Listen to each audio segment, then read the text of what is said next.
តោះមក recap តើតើមួយ position នេះមួយដំបូងឡើយចូលដាច់ swing បាត់នេះតាមបាយធ្ងន់កកហើយ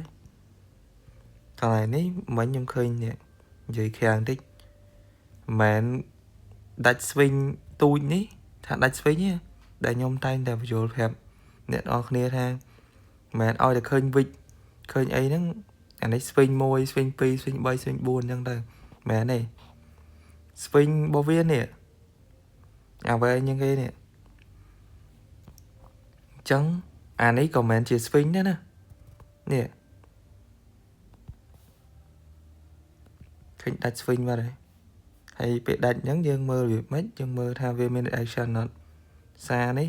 បិទអានេះបាន order block ទៀតអញ្ចឹងបើ retest order block ហ្នឹងធ្លាក់មកតទៀតអាហ្នឹងគោលដៅបន្តវានេះអាចនឹងអានេះហើយម្ដងនេះហើយ OTE កន្លែងហ្នឹងហើយអញ្ចឹងយើងនិយាយមើលរឿងយើងវិញផឹកមិញខ្ញុំឃើញនេះសារនេះ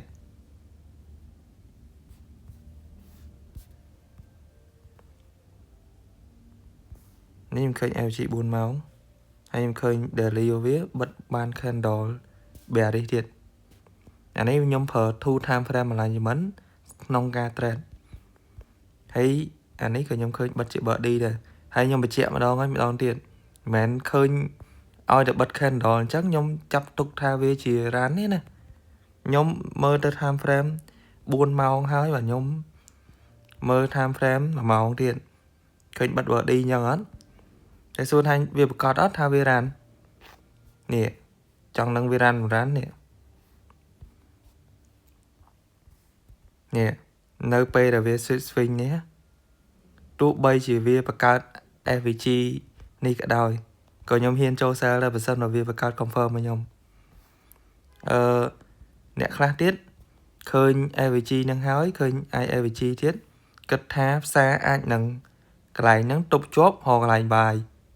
មិនមែនមនុស្សតិចទេពួកអីគេគិតថាឲ្យតែមាន FVG time frame ធំដឹងតែអាចទប់ price បានហើយមិនប្រកាសទេកន្លែងហ្នឹងទី1ខ្ញុំយក confirm នេះអានេះវាបិទ body បានហើយមួយទៀតវាថងឡៃនេះបើនិយាយទៅដល់ពេលហ្នឹងចេះអញ្ចឹងពេលហ្នឹងគ្រាន់តែបិទ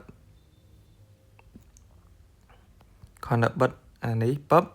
ខ្ញុំស៊ើបទៅ time frame 5នាទីហើយមិនបិទ body បិទ swing នៅលើហ្នឹងទេគឺខ្ញុំចាំដល់ម៉ោង8បាទខ្ញុំរៀបហៅ position ចូលដំបូងឡើយគឺខ្ញុំរកចូលកន្លែងនេះនៅពេលដែលវាបិទអានេះបង្កើតបានបន្តិចខ្ញុំពេលហ្នឹងខ្ញុំរកចូល IAVG នេះពាក់កដាលនេះតែវាឡើងអត់បានពាក់កដាលវាឡើងបានបន្តិចខ្ញុំថាបើពេលហ្នឹងឡើងបានពាក់កដាលខ្ញុំចូលបាត់វានៅស្ទាក់សើពេលហ្នឹងប្រាយវាឡើងបានតែបន្តិចភ្លាមវាចុះមកដាច់មកក្រោមបាត់ហើយខ្ញុំរកដាក់ប៉ុណ្ណេះតែវាឡើងបានបន្តិចនិយាយទៅចាក់ AVG ហ្នឹងបានតែបន្តិចទេតមកទៀតខ្ញុំអត់វាថាភ័យខ្ញុំអត់ខ្លាចក្នុងការខកជើងរថភ្លើងទេខ្ញុំនៅឲ្យវាដើរសិន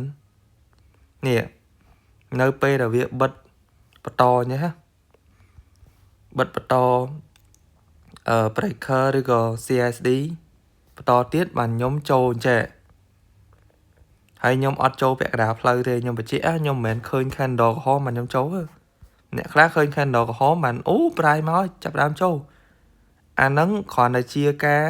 ប្រើអារម្មណ៍ដើម្បីចូលយល់ទេអ្នកដែលចូលពិតប្រាកដគឺចូលមើល confirm ហើយខ្ញុំ TP ប្រហែលជាធ្វើនេះស្វីងនេះ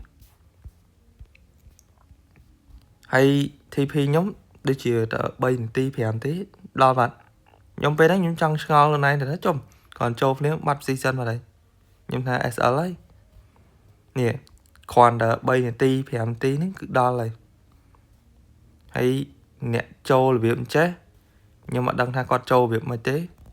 ពេលខ្លះ គាត់ដាក់ hole ឡើងនេះអូខេពេលខ្លះវាអាចនឹង TP តែសួរថា remanagement យើងវាត្រឹមត្រូវអត់អាហ្នឹងមួយហើយមួយទៀតយើងចូលទាំងមានផែនការឬក៏ចូលទាំងមើល candle ក្រហមខៀវអញ្ចឹងបញ្ជាក់មកវិញការចូល position គឺអាស្រ័យលើការ confirm ហើយសួរខ្លួនឯងថាយើងជាអ្នកចូល position ឬក៏អារម្មណ៍យើងជាអ្នកចូល position អញ្ចឹងអរគុណ